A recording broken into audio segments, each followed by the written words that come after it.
everyone, and welcome. I am absolutely thrilled to have you here today.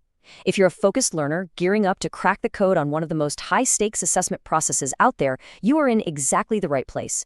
In this explainer, we're going to unpack the fascinating and sometimes intimidating world of the Indian Armed Forces SSB interview, specifically zeroing in on those highly scrutinized psychology tests. We're going to map out the exact journey from giving rigid, artificial, memorized responses to delivering authentic, winning answers. It's an incredible process, so let's jump right in. Let's just address the biggest elephant in the room right off the bat. Are there right or wrong answers?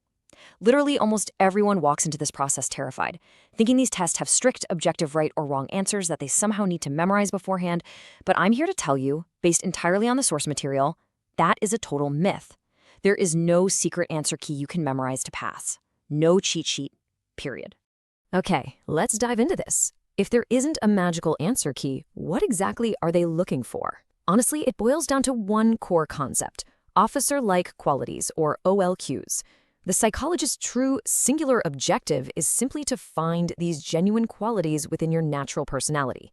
They want to see your real decision-making abilities and your authentic social behaviors, the actual tangible traits required to lead in the Indian Armed Forces. They aren't looking for a flawless robot, they're looking for a capable, real human being.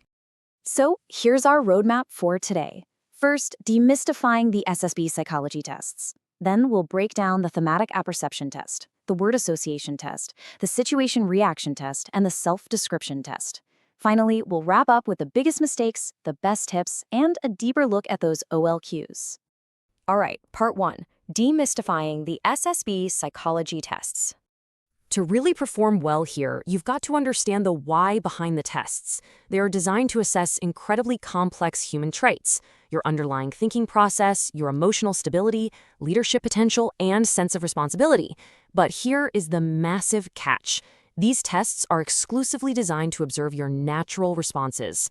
Because of this, genuine honesty and originality are vastly more important than anything you could possibly memorize from a book. In fact, forcing a memorized artificial answer is quite literally the easiest way to fail, because it acts as a mask, hiding the very qualities the psychologists are desperately trying to find.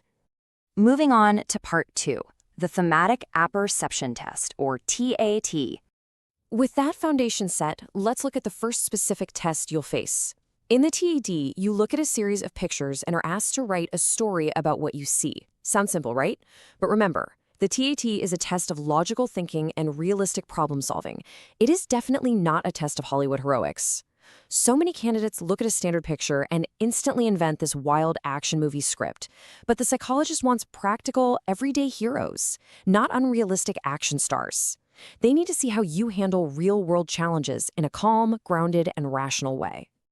And this brilliantly illustrates how straightforward the process can be.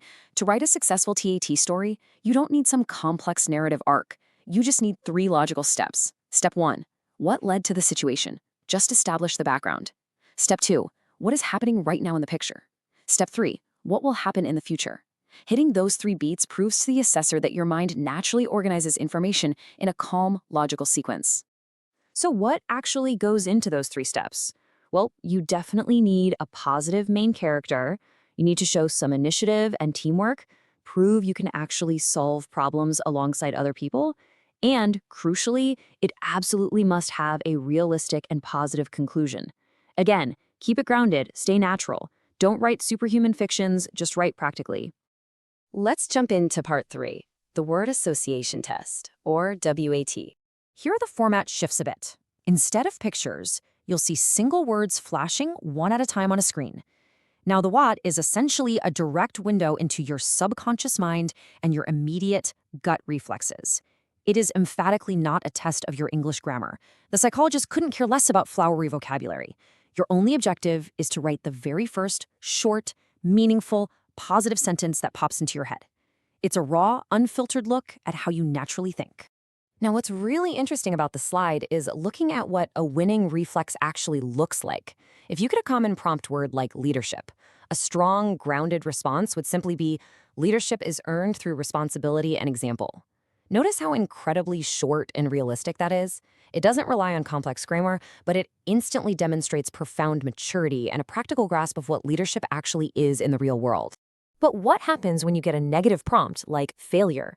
A struggling candidate might dwell on the negativity, but a fantastic response reframes it immediately. Failure teaches valuable lessons for future success. See that? Even when you're hit with negative stimuli, your subconscious reflexes need to be realistic, positive, and forward-thinking.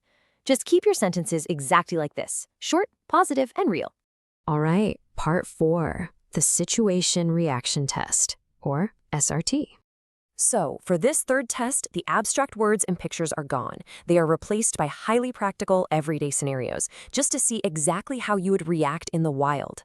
The SRT strips away all the theory and tests your real-world application. It's a pure assessment of courage, responsibility, and practical decision-making.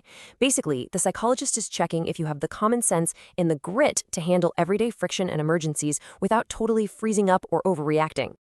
Let's actually look at a specific example.